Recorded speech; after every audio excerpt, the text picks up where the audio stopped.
objective of today's conversation is to really talk about the online safety. Why online safety is important is because, especially in school contexts. So that's why the objective was that we will have a short conversation and then probably have some questions and answers. And then a small group activity within 1 hour, 1.5 hour of time that we have with us. During this period of time, you will see 3 faces. Myself, for 20 minutes, I will have a small presentation on a recent research which was conducted by Thailand, supported by UNICEF, Interpol, as well as by ECPAT International. I will take 20 minutes and then I will hand it over to my colleagues, Kun Santi and Kun Sikaran. They will walk you through a few additional risks that children face online. And then there will be a group work that we will all do together with the help of some of the facilitators that were also part of today's conversation. So just to kickstart the conversation, I would like to share a PowerPoint presentation with you. There are a few slides, not a lot, and I hope that we will be able to go through this together in a way that you will take away 3 or 4 things from this presentation in terms of what is the role that a teacher can play in a school setting as well as at home, and what are the things that you as a teacher can do to stay safe yourself as well, because you are also at risk. Before I start the conversation, I just want to say that, this report has been conducted, this report is based on a research which is just not only been done in Thailand, it has been done in a number of other countries as well. It is called disrupting harm, which basically means that there is a lot of harm which is being caused by online risks to children, and we want to disrupt that harm. So there are very concrete technical suggestions that we will also see during my presentation. In Southeast Asia, there are other countries like Vietnam, Thailand, Cambodia, Malaysia, and Indonesia who have conducted similar surveys within 2020 and 2021. And then in East Africa, there are a number of countries that have conducted similar surveys as well, as you can see it so on the map. Thailand was the first ASEAN country to release its final report in February 2022. So that is the kind of a context. The report looked at a very specific issue within the online violence, which was online child sexual exploitation and abuse, which we usually call OXIA.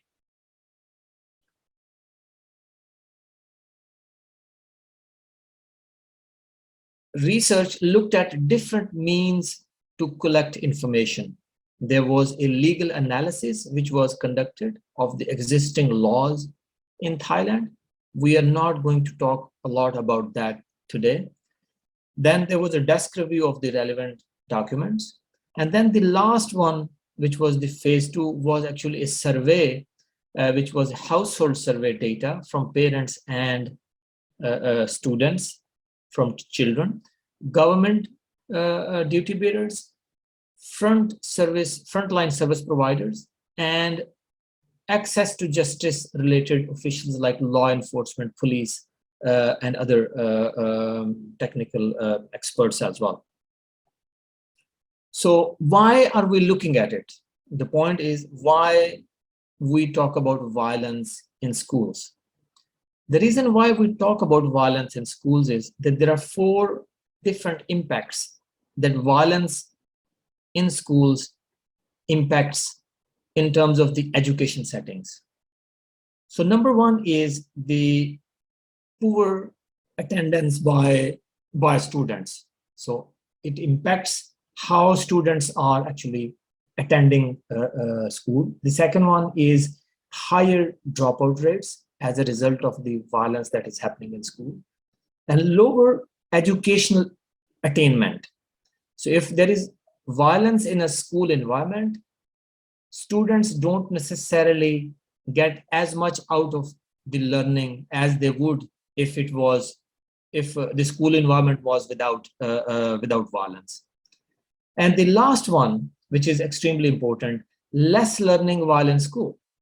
So you go to school as a student, but if there is violence, bullying, and other aspects of violence, then actually you don't learn as much. The second issue that I want to address, while during the presentation you will keep that in mind, is that violence does not impact every child the same way. Some children actually suffer from multiple forms of violence. They could be physical violence, psychological violence, sexual violence, or they could have suffered a violence which is online or offline. This concept is usually called poly-victimization. So it is the same child who has suffered different types of violence from different sources in different settings. So that's another thing that I want us to understand when I'm talking about online violence. It does not mean that those children who are suffering from online violence, whether they have suffered from physical or psychological violence or not. The impact of online violence in many cases is graver, is more serious than offline violence. And why is that the case? Whenever a child abuse image goes online, it stays online forever. Internet has a memory which is almost permanent. It's almost impossible to take off an image which goes online. So that's why every time the image reoccurs, there is a trauma that the child basically suffers. So that was the reason why we as UNICEF and other partners felt that we need to look at the extent of online child sexual exploitation and abuse. Another thing which I want to say is that you probably have, all of you have heard about two terminologies. One is child pornography or pornography. I want us to leave this meeting today and not to use the child pornography term ever again. Child pornography term has been replaced and should be replaced with a term which is called child sexual abuse material. If we use the terminology which is child sexual abuse material, it actually reflects the actual situation. Child below the age of 18 cannot consent. In many countries below the age of 17 or 16 cannot consent. When we add the word pornography, it gives the impression as if there is consent which is involved. So there is adult pornography and then there's a child pornography, so no problem. But if we say child sexual abuse material, then that basically explains that there is abuse which has happened, and as a result of that abuse, there is material which has been inappropriate, indecent material which has been created. So that's the overall framework that we will look at. Now, why Thailand? What is the situation in Thailand? Children in Thailand are spending a lot of time online, as well as adults. Over 90% of children between 12 to 17 years of age, as per the Disrupting Harm report, actually are using internet. And if we look at the global trends, that also comes out very strongly. So you have 4 boxes on my screen right now. I will go through those just to give you an idea that how much time Thai people spend online, and then why it is significant for the rest of the presentation. Thailand actually features in the top 7 countries around the world where people spend the most time on the internet. So if you see the top left, January 2022, South Africa being a country where people spend the most time online. And then if you just walk down and you will see Thailand, the 7th country after Malaysia, Argentina. So it is basically South Africa, then you have Philippines, Brazil, Colombia, Argentina, Malaysia, and Thailand. So that's number one. Number two, then you will see down the internet connection speed. Thailand actually has a fairly high internet speed in terms of the mobile, but especially on the fixed line internet. So if you see the right bottom, which is the fixed internet connection speed,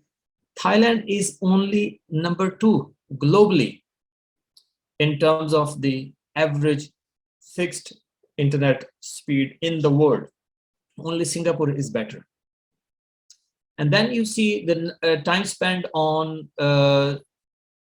social media, on mobile phones, on internet on mobile phones. So again, Thailand is number 2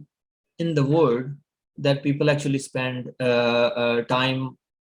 on the internet using mobiles. So if we look at the two graphs on the right side, which is the highest speed internet, and then you have mobile, people spending a lot of time online, that tells you the story that lots of children and adults, their lives are being shaped by their online experiences. So they're spending a lot more time, just like 30 years ago, people were spending a lot of time outdoors. They were spending a lot of time in the playground. And when they were going to the playgrounds, their parents were telling them, don't go to the if you are going to the playground, don't take a candy from a stranger. So mothers and fathers, they were really being very cautious 30 years ago. But right now, without much of the knowledge of the parents, children are actually spending a lot of time unsupervised online with the help of fast internet speed. So we decided to look at the overall situation in Thailand. So we are using the concept, which is the OXIA, and I already explained that on my first presentation, on the first slide. But the situations, so just to be sure, situations involving digital internet, communication technology, at some point during the continuum of abuse or exploitation, that is called online child sexual exploitation and abuse. OXIA can occur fully online or through a mix of online and in-person interactions between offenders and children. And it is a kind of a coming together of 4 things, which is the sexual exploitation and abuse of children, which is a physical contact, child sexual abuse material that I was explaining earlier, or it could be a live streaming of abuse, or it could be grooming and coercion and sextortion, whatever means that are being used. So what did we find?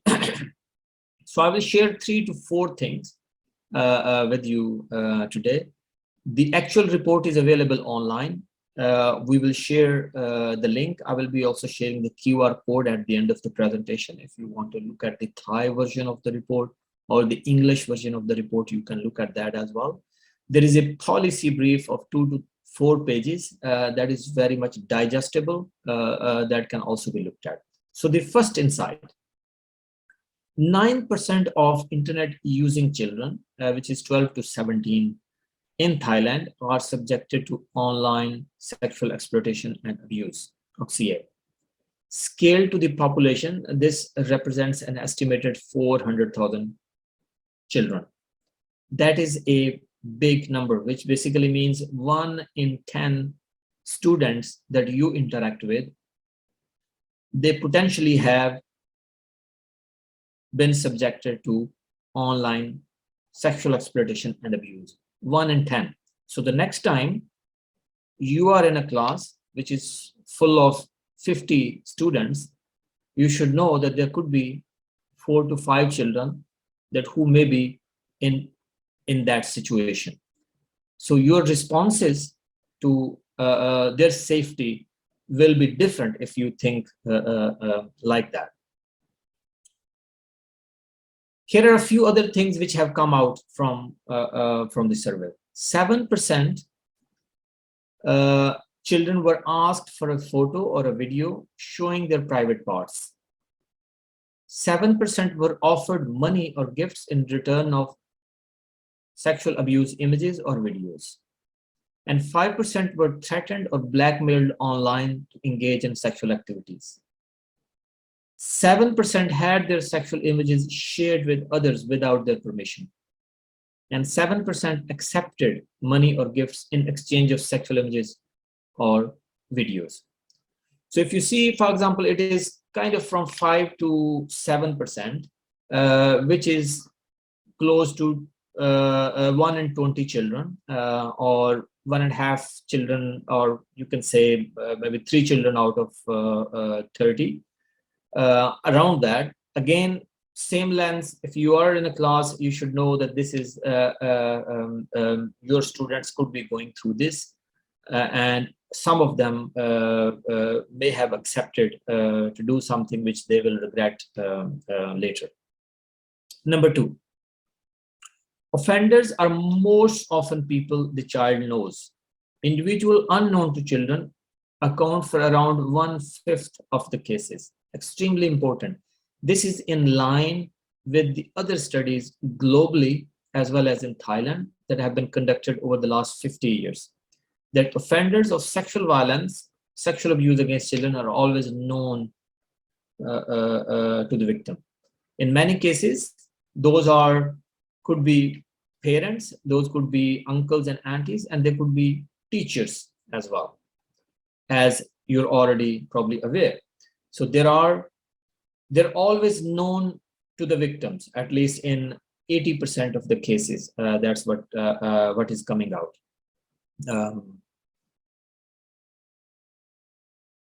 Now, how do we disrupt harm in this specific aspect of the story that we have just gone through? It is important from UNICEF point of view that the way we are advocating, that there is a digital literacy and education programs about digital literacy incorporates online safety related issues.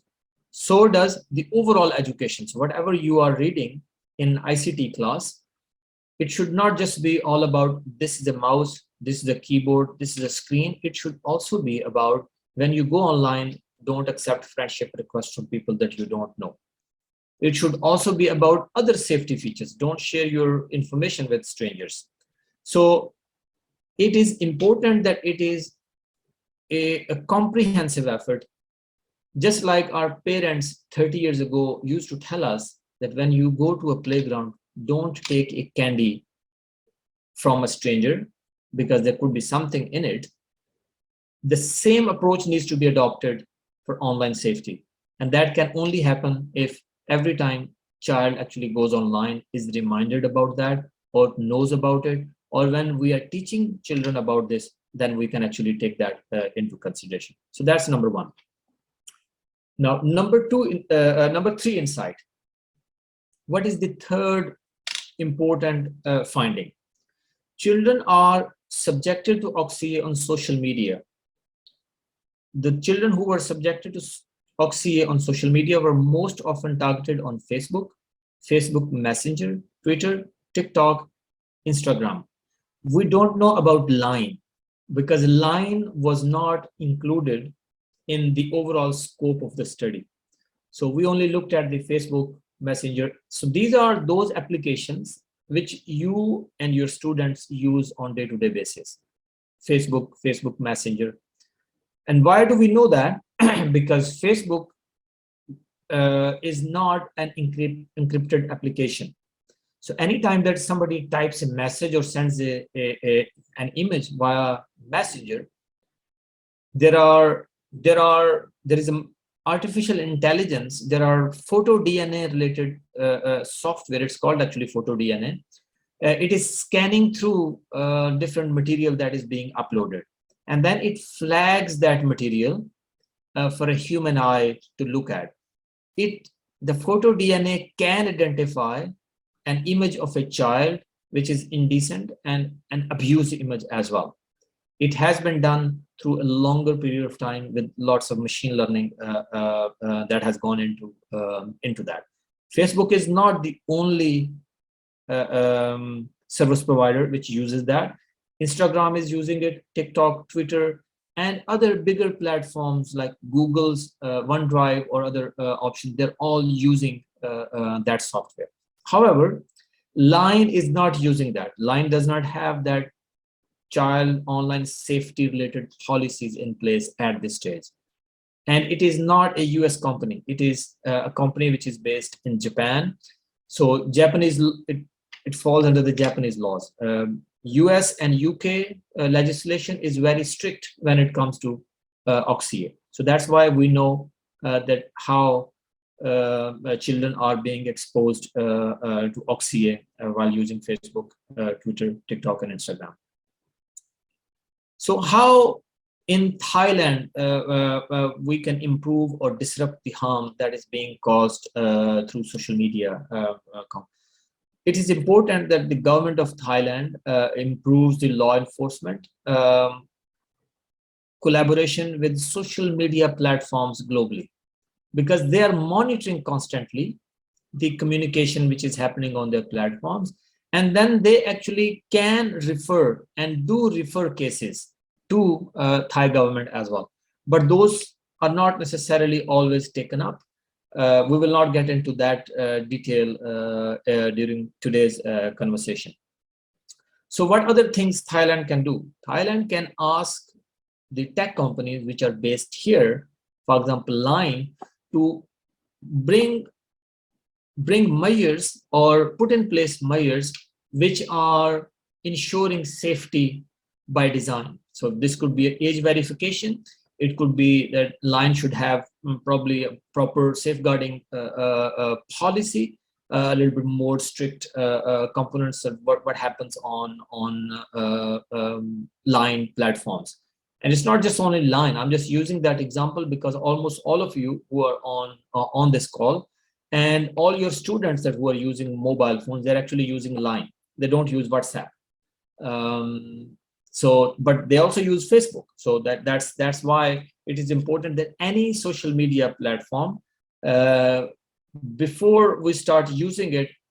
governments should know that what are the fail-safe mechanisms included in them. So government has to have a little bit more role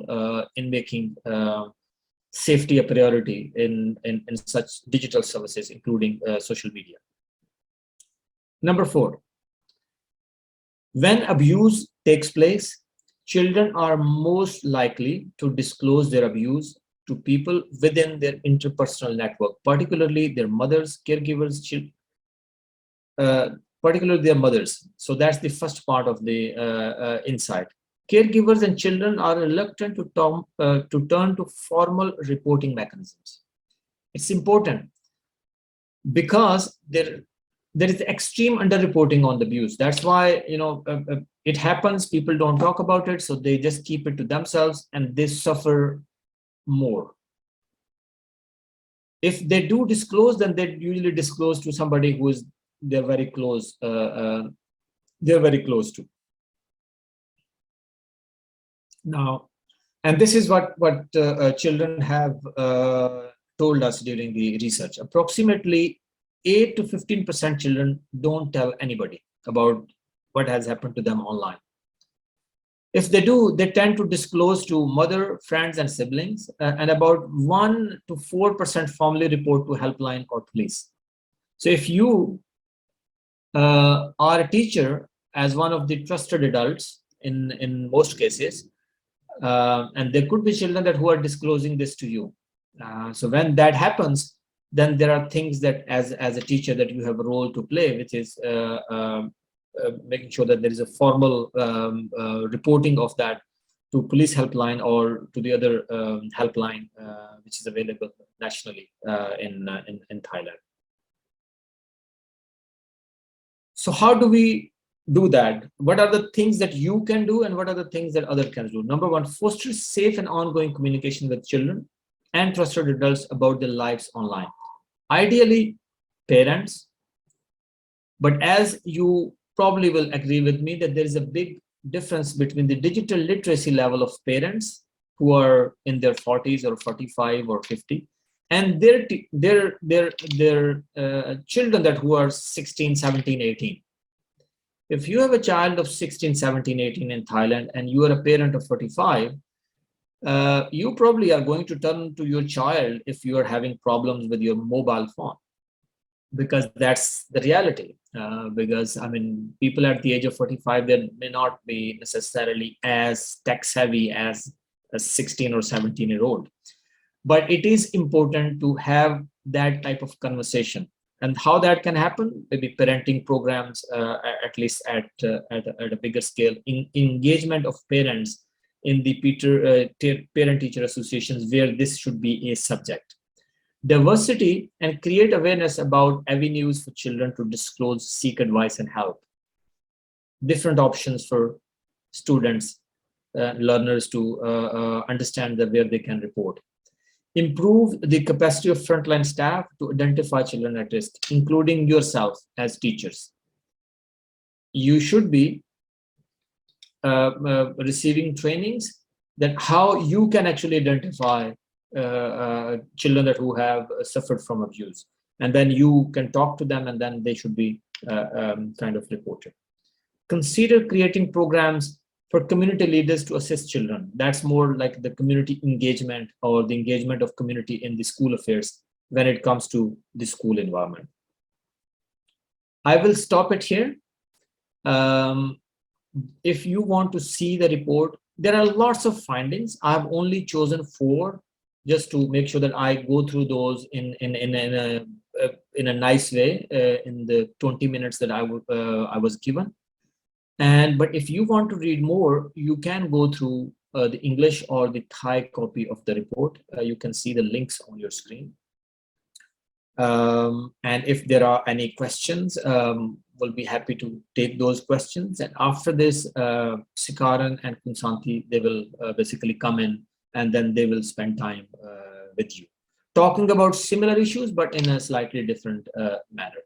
Thank you very much. ขอบคุณคุณราฟิกนะครับเดี๋ยวลองดูว่าคุณครูจะมีคำถามหรือข้อคิดเห็นอะไรสักเล็กน้อยช่วงนี้นะครับเราน่าจะมีเวลากันสักประมาณสัก10 นาทีถ้ามีคุณครูท่านใดเห็นว่ามีข้อคิดเห็นอาจจะเป็นข้อแลกเปลี่ยนก็ได้นะพิมพ์ลงมาในแชทบ็อกซ์เลยนะครับเดี๋ยวทางพี่กับคุณสันติจะช่วยแปลให้คุณราฟิกนะครับแล้วดูว่าคุณราฟิกนี้จะตอบกับเรายังไงนะครับหรือถ้าใครอยากที่จะยกมือถามกดปุ่ม raise hand ได้เลยนะครับตอนนี้คือกดปุ่มแชทเนาะแล้วก็พิมพ์คำถามได้เลยนะครับถ้าเพื่อจะให้ได้รวดเร็วโอเคนะครับมีไหมเอ่ยเชิญเลยนะครับ But Rafiq, in the situation that we have been working with the Ministry of Education, can you talk about a little of your vision? นะครับ how would UNICEF Thailand is planning to work with if we look at these findings, and if we look at the impact that online or otherwise any other form of violence has on learners, it is important that we look at the whole of system approach. So how do we make sure that schools are safer to learn? This one piece is just a small piece of the overall puzzle. And the safety of a learner starts with the learner. That's number one. Then it is the responsibility of those that who are interacting with the learner, which is the teachers. Then the third level is the administration, the overall administration. If violence or anything happens, then what happens? And violence has different dimension. It could be violence between students. It could be violence from teachers. Usually, when we talk about violence in schools, we talk about violence which is happening from teachers to students. Because of the power imbalance, I just want us to also understand that there could be teachers that who may have been beaten up by their students, but usually we don't necessarily prioritize that. Why we don't do that? Because it is not about the power imbalances. As a teacher, you have the trust of your students. So they're most likely to trust you. So when we say violence in schools, it usually means the violence that takes place from a trusted adult, teacher, to the student. And then what are the means which are available to prevent that? So the way UNICEF, we look at it, we want to make sure that safety starts with the learner. Learners, they know that when they are online, what is that they should do. They should not accept friendship requests. They should write. So just take an example of a student that who goes to school every day, but has to cross a road, is a student of 12-year-old who has to cross a road. Probably nothing is going to happen to that child, but that child needs to make sure that the child crosses the road from zebra crossing, sees to the right, sees to the left, and then makes sure that there is no traffic and then crosses through. There is a risk that the child could be hurt. But if there is a risk, it does not mean that the child should stay at home. And that's exactly what I want to say. There is a risk of children being online, of abuse, but it does not mean that they should not go online. They should go online. Thank you, Rafiq. Yeah. So actually, I have 3 teachers that prepare questions. Fantastic. And also, I noticed that there are some comments in the chat box. What I would suggest that perhaps let teachers ask all the questions in one round, and then you take that note. You can answer in whatever sequence you like. Fantastic. And after you respond, I will read all the message. No? Okay. Good. เดี๋ยวเริ่มจากเนื่องจากเป็นอะไรนะสตรีม female teacher เนาะขอผู้ชายไว้สุดท้ายนะขอคุณครูไตอะไรนะทิธารีใช่ไหมก่อนนะครับแล้วก็น้องอาริยาแล้วก็เอาสุรพจน์ไว้สุดท้ายนะเชิญครับโอ้เดี๋ยวกันขออนุญาตอันมิวโอเคคุณครูทิธารีเชิญครับ Okay, thank you very much. As for your presentation, I would like you to know your ideas about how to stop cyberbullying as for your experience. Okay ครับ that's the first one แล้วก็อาริยาเชิญครับ Thank you. Thank you for your presentation. I have the question that what is the reason that made Thai students or Thai children spend most of their time on internet instead of go outside and do other activity according to their age? I think they should go to outside or do other activity, but they just like spend on Facebook or TikTok. Yeah. Thank you. ครับผมเดี๋ยวคุณครู2 คนอย่าเพิ่งไปไหนนะรอฟังด้วยนะ ต่อไปเบียร์เชิญครับสุรพจน์ Okay, thank you. Now in Thai, education government have a project, MOE Safety Center in ใช่ครับ in government school in Thailand. Yes, and I think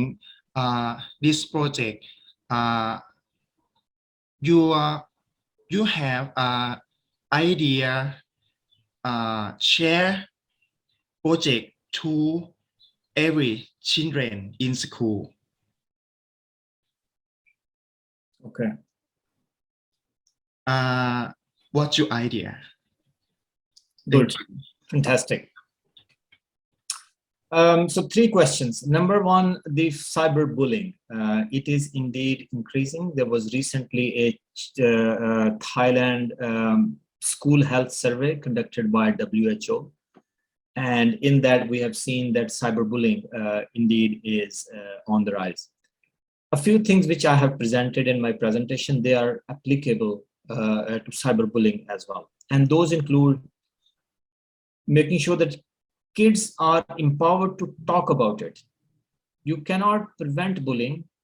by keeping it to yourself. You can only do it by sharing it with a trusted adult or with your peers. It starts with sharing. So if there is a child who is suffering from cyberbullying, it's extremely important for that child to share, seek help, be confident to share with the trusted adult, with the parent, or with the caregiver. And then, of course, reporting of that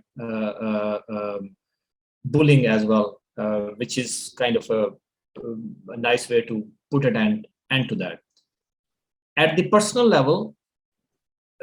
because you are always connected, it is not always easy. Lots of students have told us that it's not always easy to walk away from a situation like that. So it does take a lot of courage. So usually I talk about three things at the personal level. In addition to talking to the parents, one is mute, block, and report. Mute, block, and report. Three things.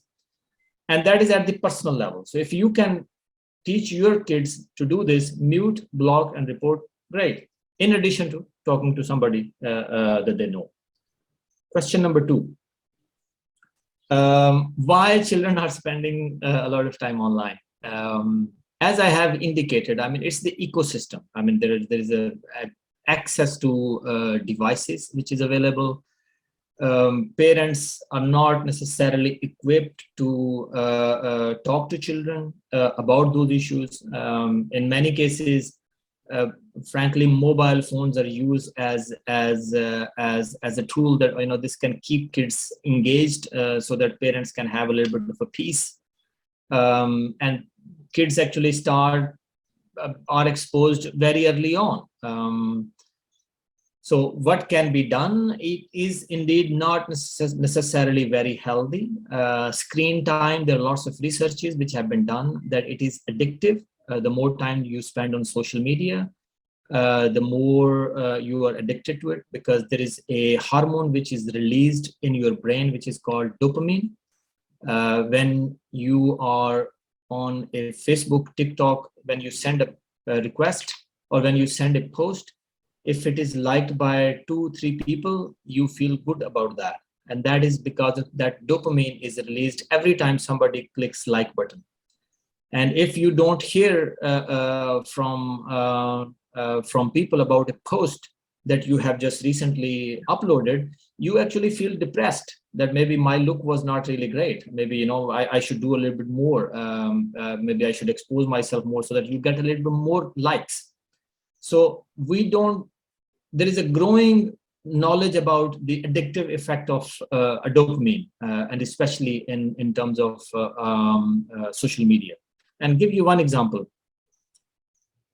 If you are 18-year-old, if you are less than 18-year-old, you're not allowed to have alcohol. There are very strict rules. Every country kind of, very strictly enforces that, because alcohol is addictive. But the problem is that we are not doing the same thing with online services, especially social media. It is 13 years of age.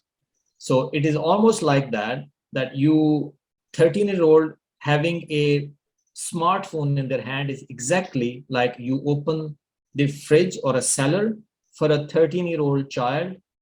full of alcohol and say, go ahead, please help yourself. So there has to be a little bit more awareness around the addictive impact of or effects of dopamine. So and that's the reason why it is happening, because there is less awareness around that. Now, what are the last question? What are the things that can be done for every child to stay safe in schools? Yeah, that was the last question. As I said, the first person who comes in the safety of a student is a student himself or herself. So what are the things that they should know? They should have a minimum knowledge about how to stay safe online. So if I were to give 4 or 5 messages, which we will repeat in the next session as well, that would be: don't meet up with people that you have not met offline. Don't share your pictures with somebody that you have met only online. Don't trust everything that you hear online, because somebody could be telling you that they're 16 because you're 16, but actually that person could be 46. So you don't know. And then always tell others. If something makes you uncomfortable online, always speak to a trusted adult or somebody that you trust. It could be a teacher, it could be a mother, it could be a father, or it could be another student that you trusted. So there are 4 or 5 things that we feel that if we are able to give it to each student in the next 6 months or in 1 year, we would have set up the foundations to at least start the safety online campaign everywhere. Thank you. ขอบคุณคุณราฟิกนะครับแล้วก็ขอบคุณครูทั้ง3ท่านนะครับครูสุรพจน์ครูอริยาแล้วก็คุณครูธิรารีนะครับเพิ่งสังเกตว่าคุณครูธิรารีมาจากอาชีวะพิษณุโลกเนาะเดี๋ยวปีนี้ UNICEF จะมีงานทำงานร่วมกับทางอาชีวะด้วยนะจะเป็น Social Innovation Toolkit นะครับเดี๋ยวตั้งตารอจะเป็นเรื่อง Design Thinking แล้วก็จะมีการทำงานเกี่ยวกับเยาวชนเดี๋ยวจะอ่าน I will read what the comment and question for the last round นะครับเดี๋ยวเราให้ทั้ง3ท่านไปกันเดี๋ยวนะครับขออนุญาตเอาอาจารย์ออกโอเคนะครับI will read all and then I will give the last message for คุณ Rafiq and then transition to your team นะครับ question that or comment in the chat box is that in case children review information to their mom, friends or close body and not quite sure, I didn't see the teacher in the category, if that teacher will be in that trust group. So sometimes teacher maybe in Thailand, they don't want to confine the information to teacher. In terms of the report, it did not feature very highly in this specific report. But if we were to look at the previous surveys done in Thailand, or if we were to look at the global literature on this issue, teachers actually do come up as very highly as people that who are trusted by students. I see. Okay. So they do. There are especially schools that who have a mechanism in which there Right. are professional counselors, for example, and Right. there are some places where there are special counselors. So Yeah. children actually they do feel comfortable sharing that information with the teachers. I see. And then one comment is that beside those counseling teacher, there should be also awareness raising of this media used for parent as well. Correct. There is always a need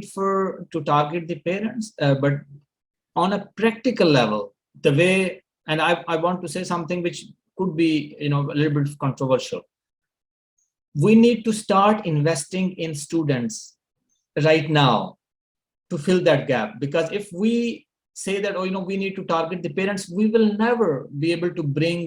the current 45-year-old in line with the person that who is a 15-year-old and has such a big digital literacy appetite. So it is important that we work on the current generation that is in the education system so that they can be responsible parents and adults when they grow up, so that they can provide the guidance that the next generation would need. Usually that's how I put it. So generally, yes, we will have a general awareness, but more targeted interventions should be for those learners that who are at different scales of the education. It could be even the targeted strategy will work very effectively, no? Correct. Yeah. Next comment is that at present we see a lot of internet use can be build the rapport and also tools to actually create interpersonal relation in society. And most of the time, parents do not quite well aware of the youth that they are using the internet. And when we would like to advise the parent to be able to communicate with the parent, why they do not want to, they couldn't communicate that, especially for the adolescent. What would your comment? It is indeed a big gap, especially if you are 15, 16, 17-year-old. there is very limited aspect, very limited window with parents. So the objective is that there has to be a conversation, at least for parents, not necessarily about online safety. It needs to be about you being there as a parent, that if anything makes them uncomfortable, be it bullying, grooming, and then they can actually revert to you for support. There has to be a support mechanism. I see. Parents have the biggest role to make sure that their child is not suffering in silence. They don't have to monitor. They don't have to spy what their kids do. If they know that they have their parents that they can turn to if they're at risk, and how to identify risk, that is the best way to move forward. Number two, being online, as a matter of fact, there are studies which have been done that children who spend time online and experience risks, that can build their resilience as well. If they know that they can talk to somebody, and if they know that they have a support mechanism. The problem becomes when child actually thinks that they should not be talking to anybody about this, and if they do, they will be blamed for it, because there is a big culture. We actually blame kids. We say, you must have put a picture. Maybe you were wearing a short skirt. I mean, it actually has nothing to do with it. You can never blame a victim or a child for the abuse that has happened to them.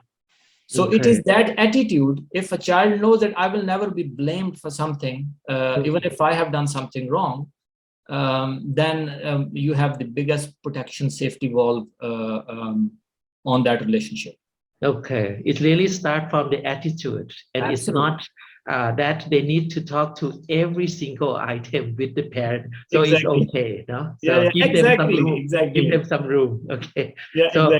next one, after hearing that how you would like to work with the government, especially Ministry of Education, is there any initiative that you work with the private sector in Thailand? If you could share. At this stage, we as UNICEF in Thailand don't have something which is being implemented with private sector. However, we want to engage with the private sector in more than one way. For example, we want to engage with True, with AIS, in terms of making sure that they do not allow their platforms to be used for grooming purposes. So they kind of bring in or adopt tools which are already available. So same thing we want to do with Line as well as UNICEF. We engage with Facebook globally on such issues. And then we also want to make sure that, maybe we form a forum of ISPs, Internet Service Providers, that who do not allow the dissemination, accessing, and production of child sexual abuse material. And this also includes the production of such material, even if it is from outside, because not all internet does not have any boundaries. So it could be that there is a picture which is circulating in Thailand, but the child could not necessarily be from Thailand. The child could be from somewhere else, or it could be a Thai child whose picture is circulating, for example, somewhere else. So that's how we want to basically work with the private sector in Thailand, because there are fewer players. If they come together and they say, we want to make our services risk-free for children, or at least we want to conduct self-assessment of our service, of the risk that our services pose to children. UNICEF has created a tool for private sector to use on their services to see what are the things that they need to fix. So there's a lot that we do on that front, but in Thailand, we have just started the conversation with True, with CP Group, and we want to extend that to other internet service providers as well. Thank you, Rafiq. Basically, I have 5 more questions. For the conscious of time, how about this? I will list all these questions and send to your team. I will collect the response and put into a report. That we will share with teacher later. Absolutely. So I give you a kind of last message and then introduce your next activity, which is quite interesting for teacher to participate. Okay, you have the last minute. and then send it over to Kun Sikarin. Thank you, Rangsan. So some of the questions which I have already responded, there will be answers in the next activity as well. And as a matter of fact, if questions are along the same lines, you may get answers to those questions in the next activity that will be conducted by Kun Sikaran. Now,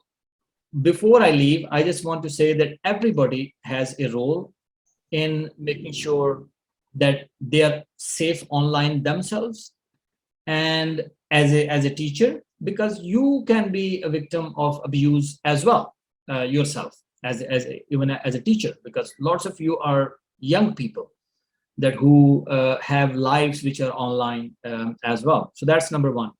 Number two is that what are the things that you can impart to your learners when you interact with them based on what has been presented? How can you build that trust with your class, with your learners, that if they are suffering from something, even if it is abuse at home, that you will be the person that they will come to you and basically explain that to you and ask for help. I think if we get to that stage from within this group, that during the next maybe 1 year, you have 2 to 3 students approaching you with a concern, that you would have built that type of relationship. It is not measured usually in that way, because you are probably assessed on how your students are faring in exams, but not necessarily on the trust level. But that's what my hope is, that from this session, you will go back and probably have that at the back of your mind. So thank you very much for listening to my blah, blah, blah. And I will now hand it over to my colleague who is an expert on the child online protection related issues. She lectures in universities as well. So you rest assured that you are in good hands, and she will make it very interactive. Kun Sikaran, over to you, please. Thank you.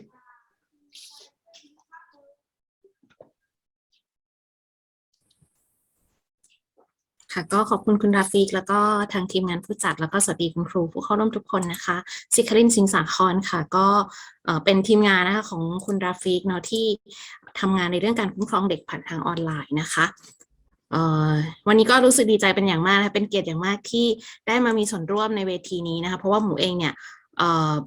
ในระยะหลังนะคะก็ในช่วงหลายปีที่ผ่านมาทางมหาลัยต่างๆเนาะก็ตื่นตัวเรื่องนี้มีการสอนเรื่องนี้ในมหาลัยแล้วก็ในหลายๆภาควิชาไม่ว่าทั้งวิทยาศาสตร์ทั้งสังคมหรือว่าในภาควิชารัฐศาสตร์ของมหาลัยต่างๆนะคะก็มีการตื่นตัวแล้วก็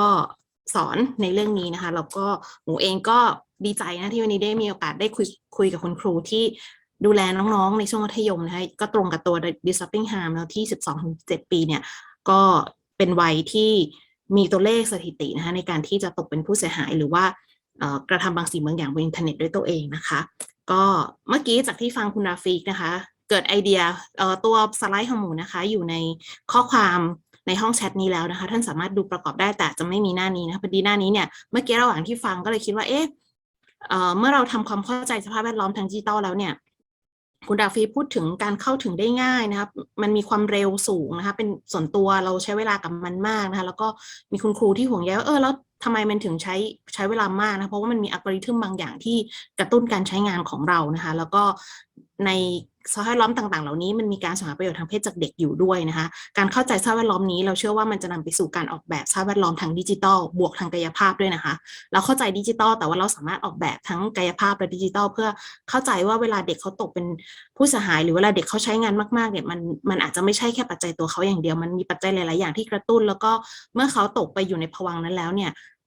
ความคิดหรือการกระทำอะไรที่มันเกิดขึ้นกับเขานะซึ่งตรงนี้เราสามารถออกแบบการเปลี่ยนแปลงความคิดและพฤติกรรมได้ว่าอะไรควรกระทำหรืออะไรไม่ควรกระทำนะซึ่งเมื่อกี้คุณราฟิกได้มีตัวอย่างมากมายนะเกี่ยวกับเรื่องทำหรือไม่ทำอะไรบ้างนะคะทีนี้หมูจะมาพูดในมุมของความปลอดภัยทางไซเบอร์นะคะนอกจากเด็กที่จะเป็นผู้เสียหายในกรณีการสอบไปทางเพศจากเด็กแล้วเนี่ยมันยังมีกรณีที่ตัวคอมพิวเตอร์เองนะที่เราใช้งานอยู่เนี่ยมันก็เป็นผู้เสียหายให้ได้เหมือนกันนะคะหลายท่านเคยได้ยินคำนี้นะคะ ransomware เป็นโปรแกรมในการเรียกค่าไถ่เนาะเกิดขึ้นที่ โรงพยาบาลสระบุรีนะคะเมื่อ 2-3 ปีก่อนเนาะมีโปรแกรมเข้ามายึดระบบเลยแล้วบอกว่าถ้าไม่จ่ายเงิน63 ล้านบาทเนี่ยเขาจะไม่คืนระบบให้นะคะตอนนั้นตำรวจไซเบอร์ของไทยนะคะคนที่กระทำเนี่ยอยู่ต่างประเทศนะคะตำรวจไซเบอร์ของไทยก็ลงพื้นที่ไปที่โรงพยาบาลกว่าจะกู้ระบบกลับมาได้นะคะนี่คือความไม่ปลอดภัยทางไซเบอร์นะคะหรือว่าในช่วงโควิดที่ผ่านมาถ้าอาจจะเคยได้ยินข่าวที่ว่ามีข้อมูลของผู้ป่วยนะคะ16 ล้านรายที่ถูกแฮ็กออกไปจากระบบเหล่านี้คือเกิดจากช่องว่างของระบบนะคะที่คนกระทำผิดเนี่ยเขาเจาะเข้ามาแล้วข้อมูลเหล่านี้เนี่ยมันเป็นข้อมูลทั้งของเด็กของผู้ใหญ่ของคนที่เกี่ยวข้องนะคะแล้วก็มีมูลค่าในตลาดมืดด้วยเนาะนี่มาพูดถึงเด็กเนี่ยจะมีเด็กอยู่3 กลุ่มนะคะเวลาท่องเป็นอินเทอร์เน็ตเนี่ยมี3 กลุ่มเราเองก็เหมือนกันนะคะเราสามารถตกเป็นผู้ที่อยู่ในอินเทอร์เน็ตได้3 สถานะ1เราดูสื่อนะคะ2เราเป็นผู้อยู่ในสื่อในที่นี้คือ victim แล้วก็3คือเราเป็นผู้ผลิตสื่อนะคะการที่เป็นผู้อยู่ในสื่อเนี่ยมันหมายความว่าเราอาจจะมีโอกาสอยู่ในความรุนแรงอยู่ในเรื่องเพศหรือบางคนอาจจะถูกหมิ่นด้วยเชื้อชาติหรืออยู่ในข้อมูลเชิงการตลาดอย่างนี้เป็นต้นนะคะผู้รับสื่อก็มีสื่อต่างๆที่เรารับเข้ามาทั้งเหมาะสมไม่เหมาะสมนะคะแล้วก็เราสามารถเป็นผู้ผลิตสื่อทั้งที่เหมาะสมและไม่เหมาะสมใน4 ประเภทนี้ได้ด้วยนะคะและนอกจากนี้เนี่ยคนที่ไม่ใช้งานอินเทอร์เน็ตก็ตกเป็นผู้เสียหายในอินเทอร์เน็ตได้เช่นกันนะคะเพราะว่าตัวตนหรืออัตลักษณ์ของเขาเนี่ยไปปรากฏในเชิงความเสียหายที่อยู่ในอินเทอร์เน็ตได้เหมือนกันนะฉะนั้นทั้งคนที่ใช้งานอินเทอร์เน็ตและไม่ใช้งานอินเทอร์เน็ตก็มีโอกาสที่อยู่ใน3 สถานะนี้ได้นะคะทีนี้คุณอาฟีได้พูดถึงว่าไอตัวอินเทอร์เน็ตเนี่ยมันทำให้สถานการณ์เนี่ยมันรุนแรงขึ้นมันไหลไปได้ไกลขึ้นนะคะนี่คือ11 คุณสมบัติของอินเทอร์เน็ตนะคะว่าทำไมมันถึงทำให้เรื่องราวต่างๆเนี่ยมันถูกแพร่ไปได้ไกลนะคะแล้วก็มันจำเป็นต้องมีการจัดการเมื่อกี้คุณราฟิกพูดถึงการทำงานกับผู้ประกอบการนะเพราะว่าหมูอยากให้นึกถึงง่ายๆว่าในสมัยก่อนนะตัวหมูเองเนี่ยตอนเรียนนะคุณครูก็บอกว่าให้เราแอดเฟรนด์โดยการเขียนจดหมายไปหาเพื่อนในโรงเรียนใดโรงเรียนหนึ่งที่มีเลขที่เหมือนกับเรานะคะเราก็ส่งจดหมายไป7 วันนะคะกว่าเพื่อนจะตอบกลับถ้าตอบทันทีก็อีก7 วันฉะนั้นหมูใช้เวลา14 วันเป็นอย่างต่ำในการแอดเฟรนด์ในสมัยนั้นที่หมูเป็นเด็กนะคะแต่ในปัจจุบันนี้เนี่ยการแอดเฟรนด์ของเด็กมันง่ายมากๆเลยค่ะคือแค่กดเข้าไปใน Facebook มันเชื่อมทั่วโลกมันเข้าถึงได้ทุกที่ทุกเวลามันเป็นมัลติมีเดียเพื่อนคนเดิมของหมูอาจจะรู้จักหมูผ่านตัวหนังสือโยโย่เย่ๆของหมูแต่ว่าเพื่อนในปัจจุบันของหมูอาจจะรู้จักหมูผ่านชื่อเสียงทุกอย่างที่เป็นตัวหมูที่ออนไลน์อยู่ตอนนี้นะคะแต่จะไม่ใช่ของจริงเพราะว่าหมูอาจจะใช้แอปไลน์แอปก่อนจะมาเจอทุกท่านวันนี้ก็ได้นะคะเจอหน้าจริงอาจจะไม่ใช่อย่างนี้ก็ได้ฉะนั้นมันปกปิดตัวตนได้มันปกปิดบางอย่างได้นะคะแล้วก็ที่สำคัญมันมีผู้ให้บริการกลางเดิมเนี่ยถ้าสมมติจดหมายหมูเนี่ยเป็นจดหมายที่ต่อว่าใครสักคนหนึ่งนะต่อว่าเพื่อนคนนั้นด้วยถ้อยคำที่รุนแรงเพื่อนคนนั้นอาจจะโกรธแล้วก็ไปแจ้งความนะคะก็เอาจดหมายฉบับนั้นเนี่ยไปแจ้งความตำรวจก็รู้เลยว่าหมูเป็นใครที่อยู่อะไรชื่ออะไรแล้วก็ถ้อยความในอันนั้นคืออะไรแล้วคนที่อ่านก็คือเพื่อนคนนั้นที่ได้รับความเสียหายนะคะแต่ในปัจจุบันเนี่ยอินเทอร์เน็ตมันทำให้จดหมายฉบับนั้นเนี่ยมันกว้างแล้วมันไกลออกไปการต่อว่าของหมูเนี่ยมันส่งผลเสียหายต่อคนคนนั้นเนี่ยในวงกว้างเท่าที่คนจะเข้าถึงสื่อเหล่านั้นได้แล้วแถมมันยังมีโอกาสในการอยู่ณที่นั้นตลอดไปอาจจะลบหมูอาจจะลบไปแล้วแต่มีคนแคปอย่างเงี้ยนะคะแล้วไปเผยแพร่ต่อความเสียหายของเขาก็ถูกกระจายต่อได้อย่างต่อเนื่องแล้วก็รวมถึงว่าเวลาเขาจะไปหาตำรวจเนี่ยถ้าหมูเกิดไปว่าเขาใน Facebook เนี่ยแล้วหมูไม่ได้ใช้ชื่อจริงตำรวจก็จำเป็นจะต้องไปถามผู้ให้บริการกลางว่าคนนี้ตกลงที่มาขอใช้งานเนี่ยเขาคือใครนะคะพยานหลักฐานต่างๆก็จะอยู่ที่ผู้ให้บริการกลางรวมถึงข้อมูลทุกอย่างนะคะการอนุญาตการเซตอัลกอริทึมก็อยู่ที่ผู้ให้บริการกลางเราจึงจำเป็นต้องมีการทำงานกับผู้ให้บริการฉะนั้นเนี่ยโลกในปัจจุบันที่เป็นดิจิทัลเนี่ยมันจึงแตกต่างแล้วมันทำให้วิถีชีวิตสภาพแวดล้อมของเด็กเนี่ยเปลี่ยนแปลงไปนะคะทีนี้สภาพแวดล้อมทางออนไลน์เนี่ยมันมีอยู่3 ระดับนะคะ1ระดับพื้นผิวคือ surface เนาะข้อมูลทั่วไปที่เราค้นหาผ่าน Google แล้วเป็นข้อมูลเปิดนะคะเขาเรียกว่าพื้นที่ surface อันนี้อธิบายอย่างง่ายๆนะคะว่าค้นไปใน Google หรือค้นไปในเบราว์เซอร์การค้นหาข้อมูลนั้นเราเจอมันนะคะมันเป็นเพียงแค่ 4% ของอินเทอร์เน็ตทั้งหมดนะคะ 90% อยู่ใน Deep Web นะคะคือข้อมูลที่ถูกเข้ารหัสอย่างเช่นอีเมลหรือว่า Facebook ที่ไม่ได้ Public คือเปิดเฉพาะเพื่อนอย่างเงี้ยนะคะเรียกว่า Deep Web ข้อมูลส่วนใหญ่ใน Deep Web นะคะแล้วก็มีข้อมูลส่วนหนึ่งอยู่ใน Dark Web ซึ่ง Dark Web เนี่ยปรากฏการล่วงละเมิดทางเพศเด็กหรือข้อมูลที่ละเมิดเด็กอยู่ในนั้นด้วยนะคะเพราะว่าโดยมาตรฐานของโลกเราเนี่ยเราไม่ยอมรับเรื่องการมีสื่อละเมิดเด็กบนอินเทอร์เน็ตนะคะฉะนั้นเนี่ยเขาไม่สามารถที่จะทำให้มันเปิดเผยหรือค้นหาได้ง่ายนะคะมันก็จะมีช่วงชั้นระดับของข้อมูลหรือแม้กระทั่งการกระทำผิดต่อบุคคลนะคะมันการซื้อขายอัลกอริทึม ที่ขโมยข้อมูลบุคคลอย่างเงี้ยมันก็จะต้องถูกขายอยู่ในดาร์กเว็บตรงนี้นะคะก็เป็นข้อท้าทายของคนทำงานเหมือนกันนะคะว่าจะทำยังไงที่จะจัดการสภาพแวดล้อมทางอินเทอร์เน็ตเหล่านี้นะคะแล้วก็มาดูว่าในประเทศไทยเองเนี่ยเราพูดถึงเรื่องภัยคุกคามทางไซเบอร์อันนี้ต่างหากจากพรบคอมพิวเตอร์นะคะพรบคอมพิวเตอร์เนี่ยจะมุ่งเน้นไปที่ความผิดทางอาญาที่เกิดกับบุคคลผ่านคอมพิวเตอร์นะแต่พรบภัยคุกคามทางไซเบอร์เนี่ยมุ่งเน้นไปที่การกระทำระหว่างคอมพิวเตอร์กับคอมพิวเตอร์เขาแบ่งความร้ายแรงของมันเนี่ยไว้3ระดับ1ทั่วไปคือทำให้ระบบเนี่ยมันช้าเราเข้าไปในเว็บไซต์ของหน่วยงานไหนหรือของใครเนี่ยแล้วมันช้าลงนะคะระดับที่2คือมันร้ายแรงขึ้นมันอาจจะหยุดการทำงานอย่างเมื่อกี้สระบุรีค่ะโรงพยาบาลสระบุรีเนี่ยถือว่าเป็นระดับร้ายแรงคือหยุดการทำงานนะคะแล้วก็ระดับวิกฤตเนี่ยคือมันล่มทั้งระบบก็ของประเทศไทยเองก็มีศูนย์หรือหน่วยงานที่ทำงานในเรื่องนี้อยู่นะคะแล้วก็มีการโจมตีอินเทอร์เน็ตในประเทศไทยเนี่ยอยู่อย่างต่อเนื่องเนาะเราไปดูว่าทำไมมันถึงเกิดการโจมตีรายงานของฟอรัมตัวนี้เนาะฟอรัมWorld Economic Forum เนี่ยเขาก็พูดถึงว่าอาเซียนเองเนี่ยในปี 2025 นะคะเราจะเป็นเป้าหมายของการโจมตีแต่ในทางปฏิบัติแล้วเนี่ยหลังจากคาดการณ์นะคะเรามาถึงยุคนั้นแล้วนะคะของการถูกโจมตีทางไซเบอร์ถามว่าโจมตีแล้วเขาได้อะไรนะคะมันมีมูลค่าทางการเงินที่เกิดขึ้นนะคะอย่างปี 2014 เนี่ยแมคกาฟีก็รวบรวมข้อมูลนะคะแมคกาฟีคือโปรแกรมแอนตี้ไวรัสที่มีคนจำนวนหนึ่งหรือจำนวนมากเนี่ยนะจำนวนหนึ่งแต่มากเนี่ยนะคะติดตั้งไว้ในคอมพิวเตอร์หรือว่าใช้งานในระบบเซิร์ฟเวอร์ใหญ่ๆเนี่ยเป็นต้นแล้วเขาก็ตรวจจับการโจมตีเหล่านี้นะคะปี 2014 เนี่ยพบว่ามูลค่าความเสียหายเนี่ยถึง 445,000 ล้านนะคะปี 2021 6 ล้านล้านและคาดว่าปี 2025 เนี่ยจะ10 ล้านล้านฉะนั้นมูลค่ามันสูงนะคะแล้วก็การซื้อขายข้อมูลบุคคลพฤติกรรมต่างๆนะคะที่ส่งผลร้ายต่อด้านร่างกายจิตใจเนี่ยมันถูกขายอยู่ในดาร์กเว็บนะคะมีมูลค่าถึง 200,000 ล้านบาทมีการขายตัวโมเดลตัว business model เหล่านี้นะคะทำให้การโจมตีเนี่ยมันเกิดขึ้นได้ง่ายและบ่อยขึ้นนะคะทีนี้มาดูว่าแล้วภัยเหล่านี้เนี่ยมันส่งผลกระทบยังไงต่อคนนะคะหนึ่งคือต่อข้อมูลของเราต่ออัตลักษณ์ของเราแล้วก็ต่อด้านการเงินของเรานะคะกับเด็กล่ะบุขอเน้นที่สไลด์นี้เลยเนาะเมื่อกี้อธิบายเรื่องสภาพแวดล้อมว่าการโจมตีเนี่ยมันเกิดขึ้นอย่างต่อเนื่องเรื่อยๆแล้วบ่อยๆแล้วไทยเองเนี่ยก็เป็นหนึ่งในประเทศที่ถูกโจมตีแล้วนะคะมาดูกับเด็กบ้างกับเด็กเนี่ยเราจัดกลุ่มไว้6ประเภทนะคะที่เขาจะมีความเสี่ยงได้ประเภทแรกคือความเสี่ยงเรื่องเนื้อหานะคะอย่างเช่นเนื้อหาความรุนแรงเนื้อหาการเกลียดชังนะคะเนื้อหาการถูกบูลลี่เนาะเมื่อกี้มีคุณครูพูดถึงด้วยหรือว่าการกระทำที่เป็นความเสี่ยงอย่างเช่นการส่งภาพส่งข้อความที่เป็นสื่อลามกอนาจารหรือข้อความบูลลี่เมื่อกี้เนี่ยเนื้อหาเนาะแต่นี่การกระทำคือมีการบูลลี่คนนะคะแล้วก็3ก็คือการติดต่อที่เป็นความเสี่ยงอย่างเช่นการกลุ่มมิ่งเมื่อกี้พูดถึงแล้วกลุ่มมิ่งเนี่ยตอนที่เขากลุ่มเนี่ยการล่อใจเนี่ยการพูดคุยสร้างปฏิสัมพันธ์เนี่ยเขายังไม่ได้พูดเรื่องเพศนะคะแต่เขาทำให้บุคคลนั้นไว้วางใจมากพอจนเชื่อใจแล้วก็เขาล่วงละเมิดทางเพศได้ในภายหลังเนาะแล้วก็ความเสี่ยงในฐานะผู้บริโภคอย่างเช่นการเอาข้อมูลของเราหรือการหลอกลวงทางการเงินเนาะความเสี่ยงในเรื่องความเป็นส่วนตัว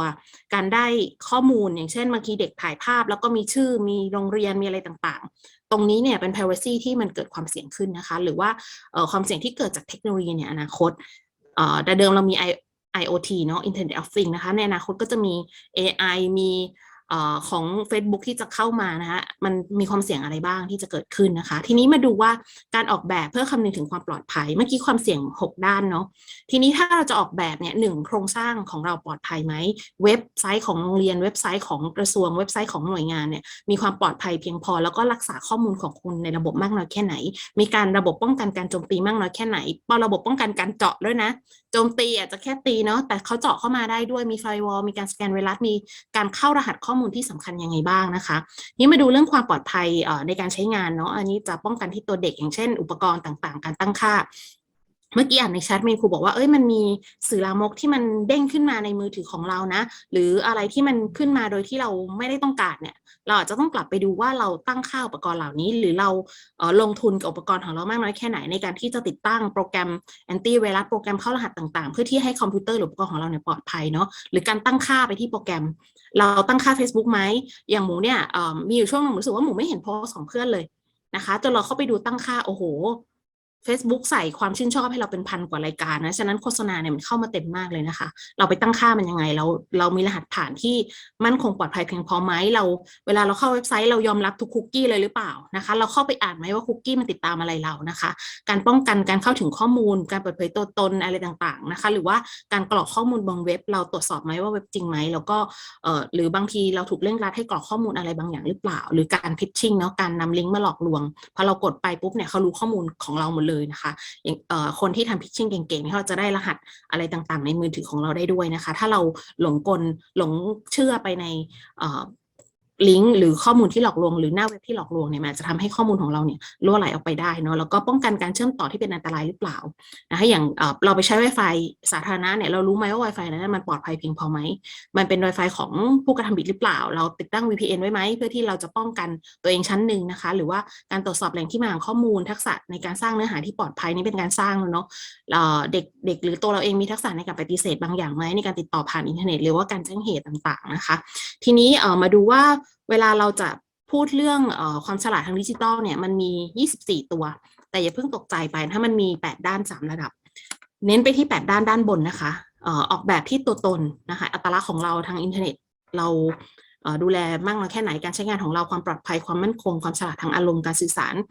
ความสามารถของเคียงได้คือ literacy เนาะแล้วก็สิทธิบนอินเทอร์เน็ตมันก็จะมี3ระดับที่เป็นพลเมืองเนี่ยทำอะไรได้บ้างนะคะระบุตัวตนใช้งานอย่างสมดุลเมื่อกี้พูดถึงเวลาการใช้งานเนาะตัวเราเองแล้วเราจะออกแบบกับเด็กๆยังไงให้มีการใช้งานที่สมดุลการจัดการความเสี่ยงต่างๆอะไรต่างๆเหล่านี้อยู่ในสไลด์ที่อยู่ในมือท่านแล้วนะคะแล้วก็อันนี้ในระดับการใช้งานเนาะถ้าเราอยากเป็นคนที่คิดสร้างสรรค์อุปกรณ์อะไรต่างๆขึ้นมาใหม่เราจะเป็นยังไงหรือว่าไม่ใช่แค่คิดนะเราแข่งขันกับคนอื่นได้ด้วยใน8ด้านนี้เราจะต้องพัฒนายังไงเด็กๆของเราอยากให้เขามีความสามารถระดับ1ระดับ2จนถึงระดับ3ไปยังไงได้บ้างนะคะทีนี้มาดูมีกรอบสำคัญอยู่2ตัวเนาะกรอบเรื่องตัวความเสี่ยง6ตัวนะคะทีนี้หมู่ย่อยเหลือ3ตัวมาถามทุกท่านแค่3ตัวนะคะแต่ละกลุ่มเนี่ยขออนุญาตให้ท่านเนี่ยได้เลือก1ความเสี่ยงกลุ่มไหนสนใจเนื้อหาเสี่ยงก็เลือกเลยว่าเอาเนื้อหาเสี่ยงเนื้อหาในเรื่องอะไรล่ะนะคะนี่หมูยกตัวอย่างให้เฉยนะคะอย่างเช่นข้อความเกลียดชังหมิ่นประมาทอันตรายหรือลามกอนาจารหรือผิดกฎหมายหรือหลอกลวงแล้วแต่ที่ท่านอยากจะวิเคราะห์ในเรื่องนั้นๆนะคะแล้วก็หรือว่าจะเลือกการกระทำเสี่ยงหรือว่าการติดต่อที่เสี่ยงนะคะหลังจากที่เลือกแล้วตกลงในกลุ่มแล้วเนี่ยให้วิเคราะห์ว่าความเสี่ยงนั้นๆที่ท่านเลือกเนี่ยเอาเรื่องเดียวพอเนาะอย่างเช่นเนื้อหาเสี่ยงเลือกลามกอนาจารเราลองวิเคราะห์ซิว่าในตัวลามกอนาจารเนี่ยการได้มาของสื่อหรือการที่เด็กตกเป็นผู้เสียหายในนั้นหรือการกระทำเรื่องลามกอนาจารเนี่ยมันมีความเสี่ยงอะไรบ้างแล้วลองออกแบบโปรแกรมนะคะว่าจะทำยังไงให้เด็กเนี่ยรู้เท่าทันในเรื่องเนื้อหาอันตรายที่เป็นสื่อลามกอนาจารอย่างนี้เป็นต้นเนาะแล้วก็ลองออกแบบกันจะใช้กรอบตัวนี้นะคะ8ด้านนี้นะคะแล้วแต่ท่านเลยท่านอยากออกแบบในระดับไหนจะเลือกตัวนี้หรือเลือกหลายตัวประกอบกันนะคะก็สามารถทำได้เนาะค่ะอันมิวให้ครูแล้วอันมิวให้ครูหรือยังกดไมค์ไม่ได้กดอันมิวให้ครูโอเคค่ะได้แล้วค่ะโอเคค่ะศศิเพนคงสุขนะคะจากโรงเรียนพนมดงรักวิทยาค่ะมาจากกลุ่ม2นะคะที่พูดคุยกันในกลุ่มนะคะก็จะเป็นในเรื่องของความปลอดภัยทางด้านการทำธุรกรรมนะคะการเงินค่ะเพราะว่าทุกวันนี้จะมีแก๊ง call center แล้วก็ที่มาเป็นแก๊งมิจฉาชีพตอนนี้กำลังระบาดนะคะมาในสื่อช่องทางออนไลน์นะคะไม่ว่าจะเป็น LINE เป็น TikTok นะคะเป็นเฟซแล้วก็ทางโทรศัพท์มือถือทีนี้แนวทางในการรับมือเราก็จะเสริมสร้างภูมิคุ้มกันให้กับนักเรียนโดยการสอดแทรกเข้าไปในแผนการจัดการเรียนรู้นะคะก็จะยกสถานการณ์นะคะในการยกสถานการณ์เกี่ยวกับเรื่องราวของแก๊งมิจฉาชีพที่เข้ามาหลอกล่อเรานะคะว่ามีวิธีการใดบ้างจากนั้นเราก็จะให้นักเรียนช่วยกันแบบระดมความคิดกันนะคะว่าถ้าเราเจอสถานการณ์แบบนี้เราจะมีวิธีการรับมือแบบไหนเพื่อที่จะทำให้ตัวเองปลอดภัยจากการถูกคุกคามจากมิจฉาชีพค่ะประมาณนี้ค่ะครับต่อไปขยับไปกลุ่ม3เลยเนาะกลุ่ม3ได้เลยนะครับ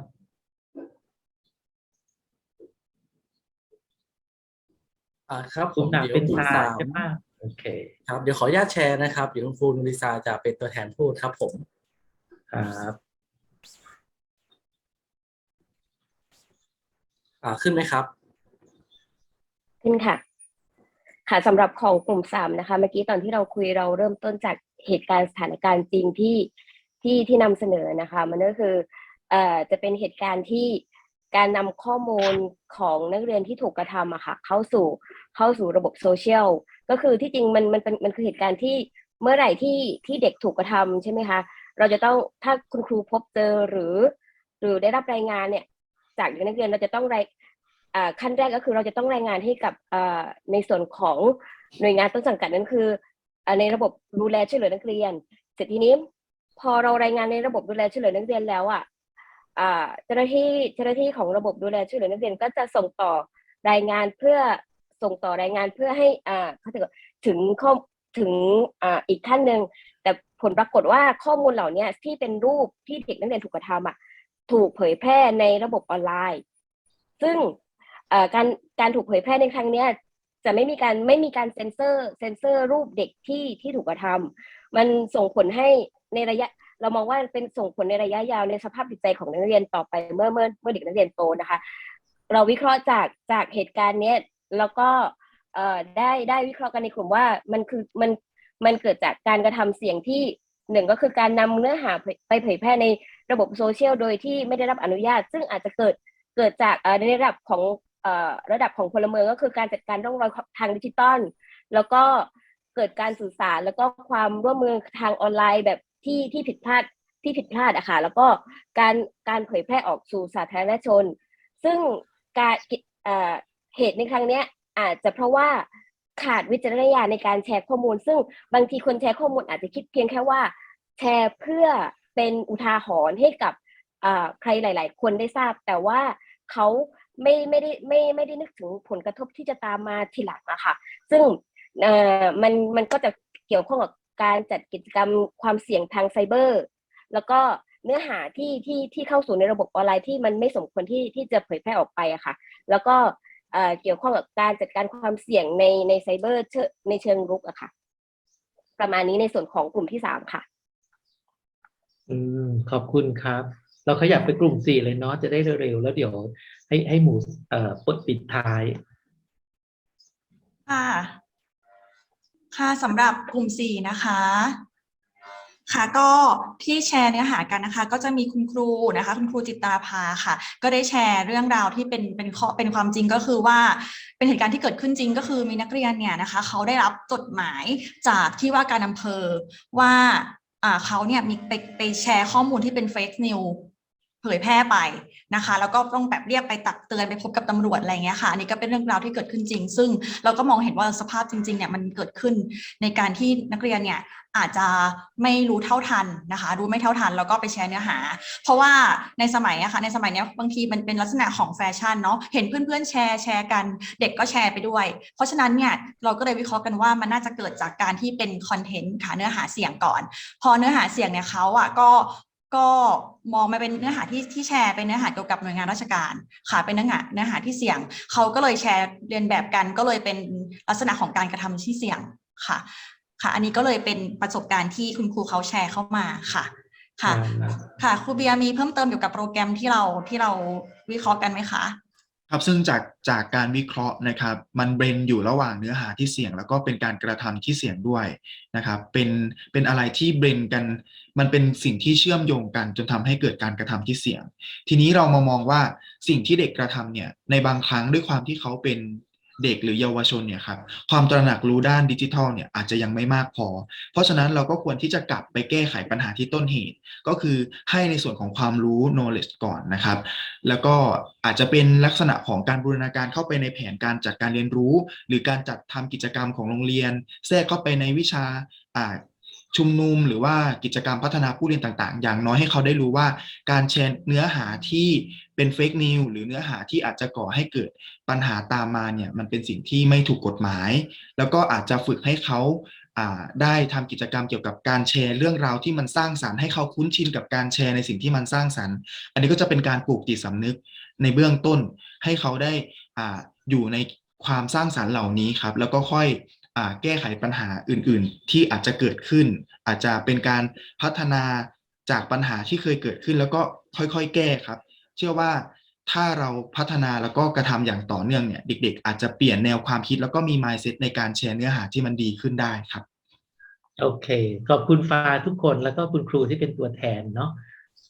หมูสุดท้ายเลยค่ะขออนุญาตเนาะกลุ่มแรกก่อนเลยเนี่ยพูดถึงเรื่อง TikTok เรื่องตัวแบบของคุณแม่เนาะจริงๆถ้าเราจะมาเทียบกับตัวตารางนี้นะคะอย่างเช่นตัวตนเราสามารถออกแบบหรือจัดคลาสในการออกแบบว่าถ้าเราจะมีตัวตนบนดิจิตอลให้เด็กๆออกแบบว่าเขาอยากมีตัวตนแบบไหนอยากใส่เสื้อผ้าแบบไหนหรืออยากให้แม่หรือคนรอบข้างปฏิบัติกับเขายังไงมีการขออนุญาตใช้ตัวตนเขาก่อนไหมอะไรเงี้ยค่ะคือมีการสอนทักษะในเรื่องการดีไซน์แล้วก็การรับมือกับบุคคลที่เราบางทีเราก็ไม่ได้อยากจะไปออกสื่อตรงนั้นแต่ว่าทำยังไงที่เขาจะจัดการตรงนั้นได้อันนี้อย่างกลุ่มที่1ตัวอย่างนะกลุ่มที่2เนี่ยพูดเรื่องการเงินพูดเรื่องการหลอกลวงที่เป็น call center อะไรต่างๆมาเราอาจจะใช้ในเรื่องของความปลอดภัยการจัดการความเสี่ยงในโทรศัพท์เราอะค่ะเวลาเขาโทรเข้ามาเนี่ยเราสามารถกดปุ่ม3ปุ่มจุด3จุดอยู่ในกฎหมายของทางสหรัฐอเมริกานะคะว่าเป็นปุ่มที่ต้องมีการรับรายงานเนาะพอเรากดปุ่ม3ปุ่มนั้นเนี่ยเราจะเห็นเลยว่ามันให้เราแจ้งเหตุได้ว่าอันนี้คือเบอร์หลอกลวงเราสามารถเป็นพลเมืองภายใต้การเผชิญเหตุตรงนี้ได้ว่าเราแจ้งว่านี่คือเบอร์หลอกลวงแล้วมันพอข้อมูลมันไปกองมากๆค่ะเบอร์นี้มันจะถูก alert ตอนที่เขาโทรเข้ามาว่าอันนี้คือเบอร์หลอกลวงเราก็ช่วยสังคมได้ด้วยเราก็ไปออกแบบกับเด็กๆได้ด้วยว่าไอ้ปุ่มจุด3จุดหรือการรายงานเหตุเนี่ยในแต่ละแอปพลิเคชันในแต่ละเครื่องมือหรือแม้แต่ในเครื่องอุปกรณ์ของเราเนี่ยมันมีตรงไหนบ้างแล้วเราจะออกแบบหรือให้เด็กใช้งานมันยังไงได้บ้างนะคะในกลุ่มที่3พูดเรื่องของอันนี้คือสามารถใช้ safety by design ไอเดียได้เลยนะคะเพราะว่าภาพเด็กที่ถูกละเมิดแต่ว่าหลุดไปในระหว่างกระบวนการช่วยเหลือมันคือการ re-traumatize คือทำให้บาดแผลเขาซ้ำเนาะอันนี้อยากจะเมื่อกี้กลุ่มได้วิเคราะห์ได้ดีมากๆเลยนะคะแล้วก็พูดถึงร่องรอยทางดิจิทัลอันนี้คือร่องรอยของเขาที่เขาเองก็ไม่ได้ยินดีแล้วก็มันไปปรากฏเราสามารถวิเคราะห์ในเรื่องนี้ได้แล้วก็สามารถใช้ไอเดียในเรื่อง safety by design ออกแบบกระบวนการทำงานอย่างไรให้ปลอดภัยสำหรับเด็กข้อมูลตอนนี้เรามีค่า hash เนาะมีคุณครูหลายท่านอยู่ฝ่ายเทคโนโลยีนะจะเข้าใจเรื่องค่า hash เราจะแจ้งกันด้วยค่า hash ไหมไม่ต้องส่งรูปแต่ค่า hash เนี้ยเราสามารถไปเข้าดูในระบบที่ถูกencrypt ของกระทรวงศึกษาคนที่เกี่ยวข้องเท่านั้นที่จะเข้าไปดูได้นะคะอย่างนี้เป็นต้นเราสามารถออกแบบตรงนี้ได้นะคะกลุ่มที่4เนี่ยพูดถึงfake news เนาะ fake news เนี่ยตรงนี้ความสามารถในการอ่านออกเขียนได้เราจะวิเคราะห์สื่อตรงนั้นเนี่ยได้ยังไงเราจะอ่านออกเขียนได้บนดิจิทัลอย่างเชี่ยวชาญได้ยังไงว่าอันนี้คือแหล่งที่มาไม่ถูกต้องแล้วเราจะมีพฤติกรรมกับมันอะไรยังไงได้บ้างแล้วก็เป็นตัวอย่างว่าถ้าเราจะใช้กรอบตัวนี้ในการไปออกแบบดีไซน์กิจกรรมหรือแผนการสอนกับเด็กๆเนี่ยก็สามารถใช้ได้นะคะทีนี้ขอฝากไว้ตัวสมาร์ทเนาะอันนี้อยู่ในสไลด์ท่านแล้วนะว่ามันอาจจะทำใช้งานปลอดภัยไม่ไปพบคนแปลกหน้านะคะแล้วก็ไม่รับไฟล์แปลกๆเนาะแล้วก็ไม่ได้เชื่อโดยตรงแล้วก็บอกใครสักคนหนึ่งตัวบอกใครสักคนหนึ่งเนี่ยหมูขออนุญาตแนะนำค่ะเว็บไซต์นี้นะคะชื่อว่า thaipoliceonline.com รับแจ้งความออนไลน์นะคะเป็นของสำนักงานcyber crime ของตำรวจอาชญากรรมทางอินเทอร์เน็ตอะไรกันหนูจำชื่อไม่ได้ TTIB นะของตำรวจก็มี Facebook ด้วยมีการแจ้งเหตุหลายทางถ้าท่านมีพยานหลักฐานที่จะต้องส่งออนไลน์เนี่ยท่านก็สามารถส่งไปใน LINE หรือ Facebook ของเขาได้เลยนะคะมีเบอร์รับแจ้งเหตุ24ชั่วโมงก็แนะนำไว้นะคะก็ขอบคุณมากๆที่ไ